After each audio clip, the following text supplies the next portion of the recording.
Salut tout le monde, aujourd'hui on se retrouve pour une nouvelle vidéo sur le problème de Google Traduction. Des fois quand je traduis, après, ça traduit mal. Tout à l'heure j'ai fait le test. J'ai marqué en français, j'ai rien. Donc on dit en anglais, I have nothing. Et quand je mets l'autre sens, il rajoute le mot né, N'-A-I. Donc, au milieu, ce qu'ils ont mis là, moi j'appelle ça une mauvaise traduction. Donc ça fait depuis des années que je me suis servi de Google Traduction pour traduire avec plusieurs langues. Mais vu qu'on m'a déjà dit aussi que c'est mal fait, au bout d'un moment, j'ai bien remarqué que avec tout ce que j'ai écrit avec plusieurs langues, bah, ça traduisait mal en fait. Parce que dire le mot j'ai mal ou le mot mal fait, des fois il peut y avoir le terme qui traduit mal aussi. Mais j'ai peut-être essayé, j'ai marqué le mot mal fait. Hop. Donc en anglais ils disent poorly done. Et si je mets de l'autre côté, ça fait quoi? Bon, là c'est bien traduit, ça c'est bien. Mais si je marque le mot bien, good. Bon, ça va en fait. Ou alors je vais marquer. Je rajoute une phrase, le mot très. Très bien, c'est alright. Comme par hasard, alright. Ce n'est plus good avec très bien, c'est alright. Avec genre un seul mot. Donc, c'est mal traduit.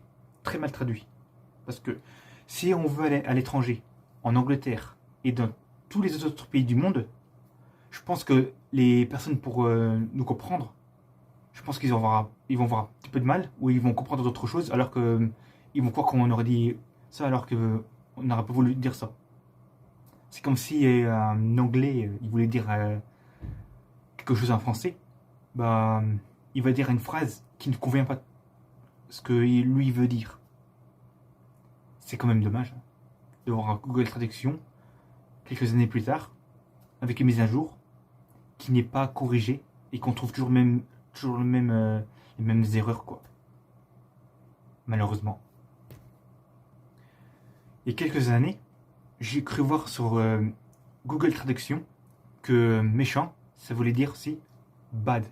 Alors que là, j'ai marqué méchant. Donc en anglais, ils disent wicked. Mais en bas, c'est marqué wicked avec le i à la place du e en fait. Alors que c'est wicked. Peut-être parce que ça se prononce comme ça. Wicked. Enfin. Après, je suis fort en anglais, mais à 50%. 50%. Et si je mets le sang, ça fait quoi? Comme par hasard. Evil. Mais là, il me traduit sur méchante. Donc féminin. Evil.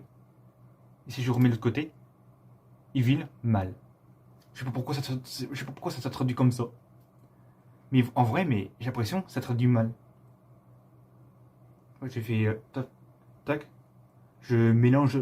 Enfin, je veux dire, je mets le français de l'autre côté. Après, je remets le français de l'autre côté. Et c'est là que le truc qui change. Mal, méchant.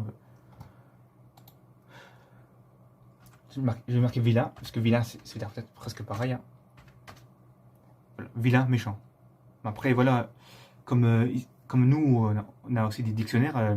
Je pense qu'il y a des choses qui veulent dire pareil, mais voilà. Et voilà. Mais je pense qu'après, il y a d'autres sites pour traduire. Mais on peut dire Google Traduction, mais aussi Google Translate. Puis voilà. Ciao, à la prochaine vidéo.